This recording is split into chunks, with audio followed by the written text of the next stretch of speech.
Hello, everyone. In this video, we are going to be looking at lipids as the group of biological molecules. So lipids are the second macromolecule that we're going to be covering in this chapter. Lipids are a very diverse group of hydrophobic molecules. Um, and you guys all are familiar with lipids, and they're basically your fats and your oils. And there's some other groups of them that we're going to cover. Um, as a group, lipids are a class of molecules that do not include true polymers. They are built and assembled in the same way that polymers are built. But they are a little bit different and unique. The unifying feature of lipids is that they mix poorly, if at all, with water. So, lipids do not like to mix with water because they're very hydrophobic. Lipids consist mostly of hydrocarbon regions, and the most important lipids are fat, phospholipids, and steroids. So we're going to go through all three of these in this video. First one is fats. So fats and oils, I like to call the fats and oils, are constructed from two types of smaller molecules. Um, it is a glycerol head and fatty acid tail. Glycerol is a three-carbon alcohol with a hydroxyl group attached to each carbon. And then attached to the glycerols are fatty acid tails, which are carboxyl groups attached to a long carbon skeleton. And so for fats and oils, they are considered or called triglycerides. The triglycerides have a glyceride head with three fatty acid tails. The fatty acid tails can in the fats can all be the same molecule, or they can be two or three different kinds. A lot of times they are very similar. So this here is showing you dehydration synthesis, which is the same chemical process that is used to build polymers. So you have a glycerol head. So this is a glycerol molecule, and then you can attach fatty acid tails to it through dehydration synthesis. And eventually you can form three fatty acid tail bonds to form a triglyceride. Tri meaning three tails. Fatty acids can vary in length because they can vary based on the number of carbons. And the number of bonds that can form with these carbons, uh, usually they're all hydrogen bonds, and sometimes they can be single bonds or double bonds. Now, there are two different kinds of fatty acids. There's the saturated fatty acids and the unsaturated fatty acids. Saturated fatty acids have the maximum number of hydrogen atoms that is possible to bond with the carbons. And so there are no double bonds in the carbon skeleton. Unsaturated fatty acids have one or more double bonds with carbon. And so unsaturated fatty acids are missing some hydrogens. So let's look at what that means in the picture here. So in this diagram for saturated fats, an example would be butter, because saturated fats are solids at room temperature, because in their chemical structure they have no double bonds, and so they're saturated with hydrogen um, molecules, and so they have straight flat tails. Unsaturated fats are your oils at room temperature, but they have some double bonds with their carbon, which gives them what I call kinks in their tails. So they have kinks in their tails, and so they are now no longer just straight or flat bonded molecules. So the question is why? Why does the bonding, why does it depend on if it has kinks or not in its tail? does it determine if it is a solid or a liquid? Okay, because if you have a kink in your tail, you're going to be a liquid. So what does that mean? Well, it has to do with um, space and how closely packed together the molecules are. So remember, in gases, molecules are far apart and they can travel very far. Liquids, they're more tightly bound together, but they're still got space to move around. Solids, the molecules are tight, really tight together, and they don't really have the space to move. So if we go back to the molecules that form saturated fats and unsaturated fats, if you're a saturated fat, you have no kink in your tail. So you're able to be packed right on top of each other. Where if you are unsaturated fat and you have a kink in your tail, you're not able to be as closely packed together. So this is what determines if a fat or oil is a solid or a liquid at room temperature.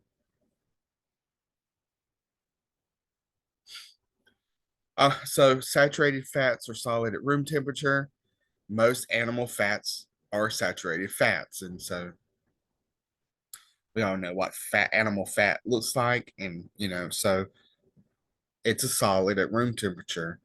Um, Fats that are made from unsaturated fats, though, are usually liquid at room temperature, and a lot of them are plant fats or fish fats. Now, there is a difference between the kind of fats that you should be eating more of. You should be eating more unsaturated fats. And here's the reason why, because it has been found that saturated fats are the leading cause for coronary artery disease or heart disease. And so what happens is those straight fatty acids, those triglycerides that have no kinks in their tails, are more likely to lay across an artery.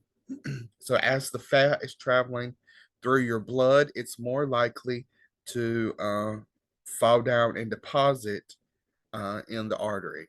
And of course, if you know anything about heart disease, this normally happens around the areas in your heart that have curves or bends. So as the blood is flowing and curving in the artery, um, it's more likely for flat, saturated fats to lay across the artery. And so, once again, this is just a summary to show a visual difference between saturated and unsaturated fats. Now, there are additional categories for unsaturated fats. Now, remember, unsaturated fats are quote unquote the good fats because in a normal unsaturated fat, you can have just one double bond that creates a kink. But what if you have more than one double bond? So now we have additional groups of unsaturated fats. You can be mono unsaturated or polyunsaturated. And honestly, the more bonds that you have, the better you are. For example, omega-3 fatty acids, they have three double bonds, and they have a double bond at the third carbon from the base of the fatty acid tail. Omega-3s are some of the most healthiest fats that you can eat. You can actually buy supplements of omega-3 fatty acids. Now, why is this important? Because research has shown that the more that you eat of unsaturated fats, fats that have a lot of kinks and bends in its tail, then they're more likely to travel through your arteries and keep your arteries clear and clean. So they do the opposite of saturated fats. Now, humans, we love to do things. We love to take foods that are actually healthy for us and we kind of change them to be a little bit different, uh, depending on what it is. So there are cis and trans unsaturated fats. Cis unsaturated fats are your unsaturated fats that are normal. Nothing has been changed about them. Trans unsaturated fats have been transformed based on, it's called hydrogenation.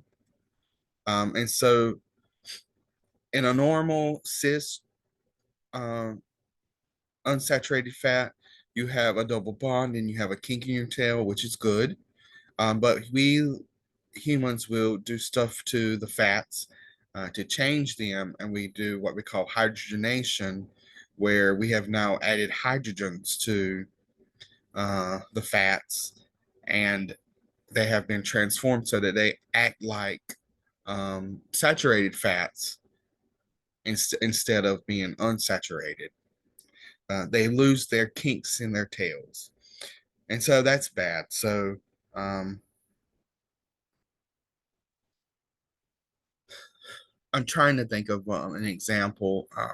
When we hydrogenate something, for example, if you take peanuts and you hydrogenate it, is where we turn it into peanut butter. We've added hydrogen to it, and it's created a different, it's different consistency. Uh, the nutritional value has actually changed in it. So in the past, uh, food labels only listed fats. And then it turns out that it's important to know if something is saturated fat, if it's a trans fat, because trans fats are technically unsaturated fats, but they act like saturated fats. And so food labels, you know, it really wasn't this long ago, I think 2012, but the FDA was sued to force food companies to start labeling all the different kinds of fats in the food product. And so now when you look at a food label, if it includes trans fats, it will be labeled on there. It will also list if it's something is mono or polyunsaturated, and that's good. So whatever this food item is in this food label, it contains 10 grams of polyunsaturated fat, and that's amazing. You want polyunsaturated fats. Um,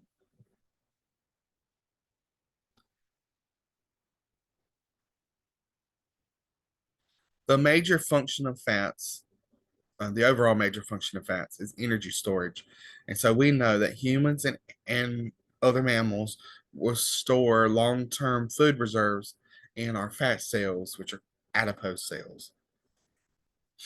Adipose tissue also cushions the vital organs and insulates the body.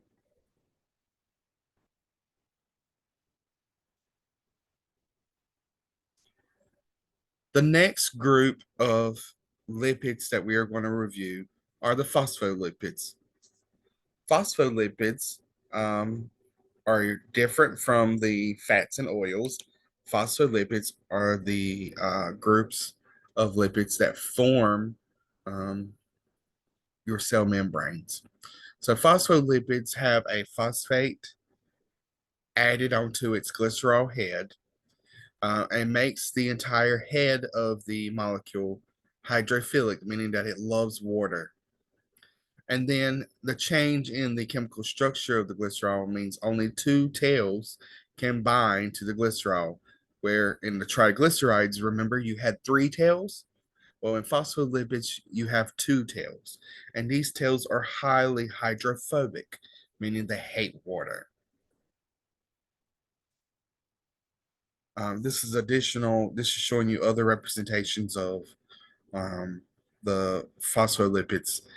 You can see the chemical structure here, a space field model. But more importantly, what they do is you can see here, you can have a hydrophilic head, hydrophobic tails. This is the phospholipid model, and it forms the phospholipid bilayer. So when phospholipids are added to water, they will naturally self-assemble into a double layer sheet called a bilayer. Think about how when you add oil to water and you mix it, little bubbles of oil will form in the water. Phospholipids will do the same. So phospholipids will join together and form a double layer. And it's because the molecule has the hydrophilic head. So the heads will want to be oriented towards the water, and the tails will want to be oriented towards each other because they're hydrophobic. They don't like the water. It is this natural ability for phospholipids to form a bilayer that has led to the evolution of life on the planet. And the cell membrane, which we'll cover in chapter 6, I think, is important because the cell membrane allows for all of the chemical interactions from cell to cell and cell to outside of the cell to occur. We're going to review phospholipids in depth when we're going through the cell membrane chapter. The third group of phospholipids that we're going to review are the steroids. Steroids are lipids that are characterized by the carbon skeleton consisting of 4 fused rings. So this is what I've added in the bottom here in this diagram. There's a 4-ring structure here of a steroid, and this is actually cholesterol. Cholesterol is a type of steroid, and it's a component in the animal cell membrane and a precursor from which other steroids are synthesized. Cholesterol, you could say, is the base steroid. A high level of cholesterol in the blood may contribute to cardiovascular disease. And so this here is the full cholesterol molecule. Cholesterol is produced in the liver, and it has a bad reputation, and it's well deserved because if you have too much cholesterol, it will attach to your blood vessel walls, it will thicken your blood vessels, and then it leads to high blood pressure. Now, of course, cholesterol does have a job. It has a role in the cell membrane. It helps cell membranes stay fluid. Cell membranes need to be able to move around. Um, and when we cover the cell membrane, uh, we can go over to all of the different components of the cell membrane. But cholesterol allows for membranes to be fluid. However, too much is a bad thing. And then, of course, slight changes in the ring structure um, leads to differences in um, the hormones, changing the functional groups on the cholesterol molecule can create, for example, testosterone or estrogen. So these slight chemical changes can create all of the different hormones that are in the body. Uh, these hormones, the sex hormones, direct and regulate sexual development, maturation, the maturity of the organism, sperm and egg production. Estrogen influences memory and mood, and testosterone stimulates muscle growth, which is why athletes want to increase their testosterone. But also, it's kind of been shown that testosterone, uh, too much testosterone, can lead to cancer. So, one of the things that I want you guys to realize, at least when we're talking about hormones, is that men and women both have testosterone and estrogen. It's just that you may have more of one than the other, which leads to the development of the sexes within the body. And the last group of lipids that I want to cover is the waxes. Waxes resemble fats, but they only have one chain of fatty acids. So triglycerides had 3 chains, phospholipids had 2 chains. The waxes only have one chain of fatty acids. And because they only have one chain, um, they are highly nonpolar, which makes them strongly hydrophobic. They do not like water, they repel water a lot. So, why am I covering wax? Well, a lot of organisms on the planet will create waxes for a variety of reasons.